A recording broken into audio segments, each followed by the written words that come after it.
ഈ UCL റോയില് ഞാൻ ത്രില്ലായിട്ടുള്ള 5 മാച്ചുകൾ ഞാൻ പറയാം. നിങ്ങൾ ത്രില്ലാണെങ്കിൽ നിങ്ങളും കമന്റിൽ അറിയിക്കുക. First one, Real versus city.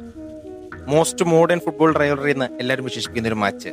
കഴിഞ്ഞ 5 വർഷമായിട്ട് അടുപ്പിച്ച് നമ്മൾ കണ്ടു. അതായത് UCL ഹിസ്റ്ററിൽ ഇനി ഈ മാച്ച് ഇല്ലാതെ മുന്നോട്ട് പോകാൻ പറ്റില്ലാത്തൊരവസ്ഥയിലെത്തി നടത്താം. ഹാളൻഡ് വിസിസ് എംബാപ്പെ എന്ന് പറഞ്ഞൊരു ഇൻട്രസ്റ്റിംഗ് ആയിട്ടുള്ള ഫാക്ടർ അവിടെ ഉണ്ടെങ്കിലും ഞാൻ ത്രില്ലായിട്ടുള്ളത് മറ്റൊന്നിലാണ്. സാബി വിസിസ് പെപ്പ്. ഒരു മാസ്മരിക കളി തന്നെയായിരിക്കും അത്. Second one, Chelsea വിസിസ് Barcelona. നമുക്കറിയാം ചെൽസി ഒരു റീബിൽഡ് പ്രോസസ്സിലൂടെ നടന്നു പോയിക്കൊണ്ടിരിക്കുകയാണ്.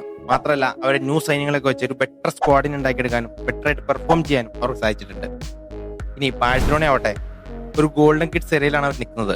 യമാല്, പെഡ്രി, ഗാവി തുടങ്ങിയ ലാമാസിയം പ്രൊഡക്ട്സും കൂടെ എക്സ്പീരിയൻസ്ഡ് ആയിട്ടുള്ള റാഷ്ഫോർഡ്, ലെവെ, റാഫിനെ പോലുള്ള പ്ലേയേഴ്സ് ആകുമ്പോൾ ഒരു ക്ലാസ് കളി തന്നെയായിരിക്കും.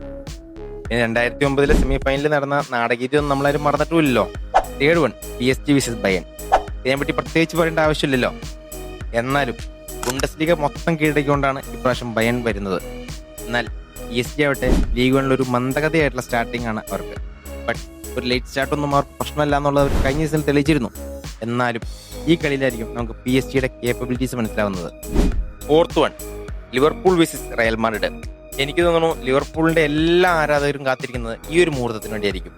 കാരണം അർണോൾഡ് തിരിച്ച് ആൻഫീൽഡിലേക്ക് വരുന്നു, അതും വൈറ്റ് ജേഴ്സി അണിഞ്ഞുകൊണ്ട് റയൽ മാഡ്രിഡ് ജേഴ്സിയില്. നിങ്ങളൊന്ന് ആലോചിക്കുക, ഇൻ കേസ് എങ്ങാനും അർണോൾഡിന്റെ ഒരു ഓൺ ഗോൾ വരികയോ അല്ലെങ്കിൽ ലിവർപൂൾ ഒരു കംബാക്കിലൂടെ തിരിച്ചു വരികയോ ചെയ്തു കഴിഞ്ഞാൽ എന്തായിരിക്കും അവസ്ഥ?